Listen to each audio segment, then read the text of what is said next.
So for the past few months, maybe the year, you've worked your butt off and you've got your KDP count suspended. How can you avoid this from even happening in the first place? That's what this video is about today.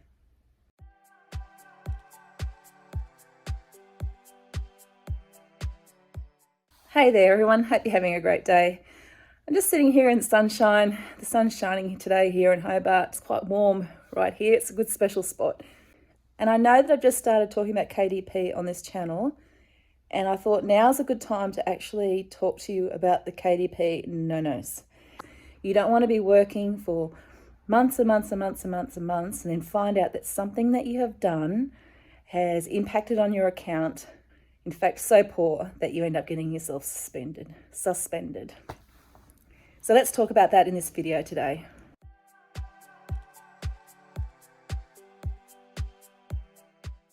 The very first thing is you can only have one KDP account.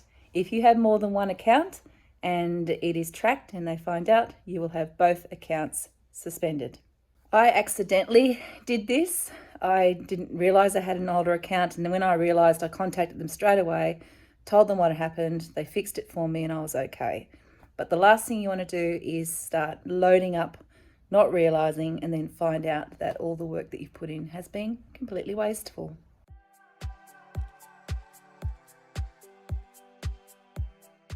Now, there are a ton of materials that you can access to start making KDP books. Creative Fabrica comes to mind, so does Etsy. People sell those downloads of internal book pages on Etsy as well. Let me just tell you that duplicate copies of books are a no-no on KDP. So for instance, I'll give you an example. If you have downloaded something from Creative Fabrica, let's say it's a meal tracking journal, that same download is available to you and hundreds, if not thousands, of other people.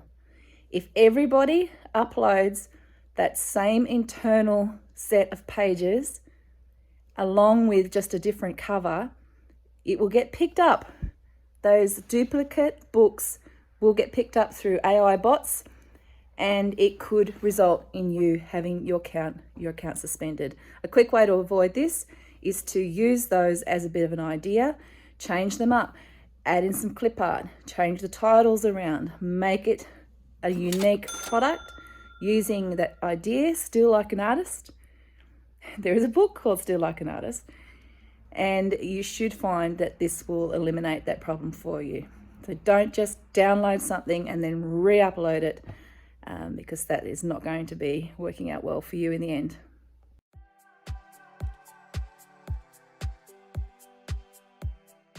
Another KDP no-no, not necessarily for a suspension of your account, but definitely for customers, will be if you don't put some time and effort into the books that you make. Don't just go haphazard and willy-nilly, take some thought, have some thought, take some time, make something that has a bit of quality about it, even if it is a low content book. But for those customers purchasing your book, if they leave a bad comment, that's never going to reflect well on your pen name, your books in general, and Amazon is definitely not going to be pushing booksellers who are flooding the market with inferior product. So take some time, do a good job.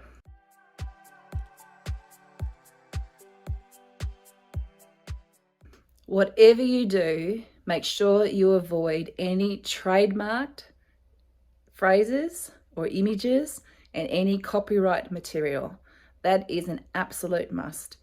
If you're unsure as to whether or not a word or a phrase or a quote or something or a photo or anything is trademarked, and this goes for any print on demand, then you can look it up. There is a site where you can look these things up and find out, and I would suggest avoiding them whatsoever. Same with copyright images. Look for something that is in the public domain, double check it's in the public domain to ensure that you are not infringing on anybody else's work. You might be taking a look through print on demand and having a look through Amazon, and you might see users who have got trademarked or copywritten images or phrases or words or terms that they're using.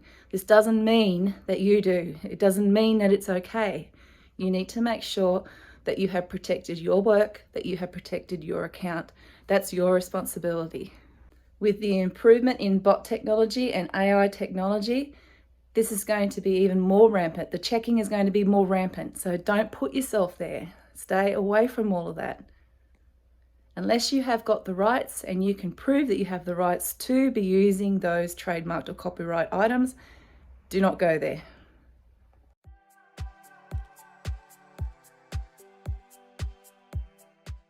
Another thing that I've seen people do is to use keywords unnecessarily. When you're titling your book, make sure you give it a proper title. You don't need to flood that title area with a million different keywords meaning the same thing. There's a section in your upload where you can put in keywords and phrases. And the thing is that keywords aren't even going to be existing anymore. We're not going to be even using SEO. I don't know if you've heard the news, but SEO is out and SGE is in. So this could change everything. So don't get your account suspended or terminated because you're overusing keywords.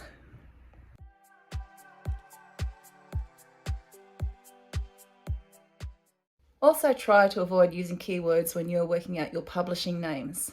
Amazon would like their publishers to be using real names wherever possible, so avoid using things like journal publishing or, Dave's Publishing Journal Company or something like that. Keep it true to a pen name. When I go through and I'm having a look at books on the shelf, books have authors, authors have names. I don't see many books that have an author as a publisher.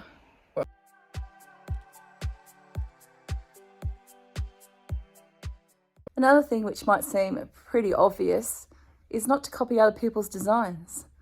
Try and keep yours unique. I know I mentioned before that there's a book called Steal Like an Artist. It doesn't mean you go and take that artist's work and completely copy it yourself. You can have a look at it, see what it inspires, change it up a little bit, make it something unique, but do not just copy straight to straight. This is a prolific kind of thing too. When you're self-publishing online like this and you're making your own books, there is a lot of worry and concern for people who are putting all that time and effort in that someone's just going to come and swoop and steal and take advantage of what they've done. So wherever possible, so just don't do it. It's not right. You're going to end up with a better product and probably a better sales by developing something that's unique anyway.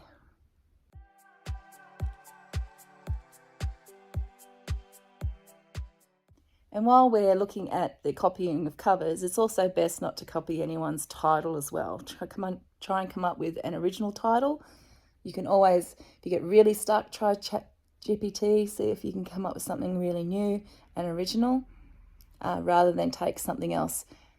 I think people are really keen to see what's really popular on Amazon and see if they can emulate that as well.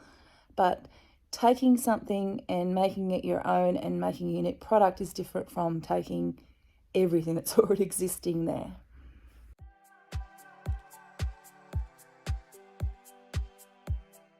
The worst thing you could do is actually take a title and then attach it to a book that you've made when there's no connection or no relevance to that.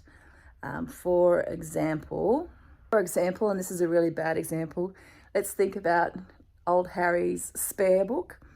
And if you took the word spare when it was trending and people were actually buying the thing, and you slapped it on a journal called Spare, misleading. Bad example, but you kind of get the drift.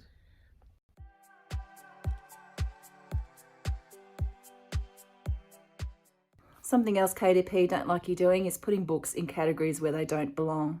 So thinking that if you put it in something else that's very loosely related, that you might pick up a sale from somebody who might just be going through it. It's frowned upon practice. Don't do it.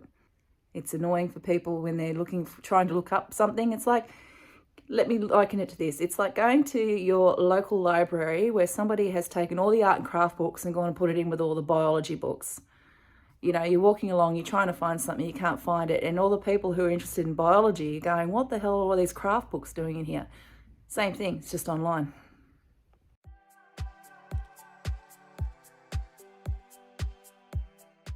Remember that your KDP account is something that you will have lifelong. If you look after it and you do the right thing, it is something that you will have forever and a day.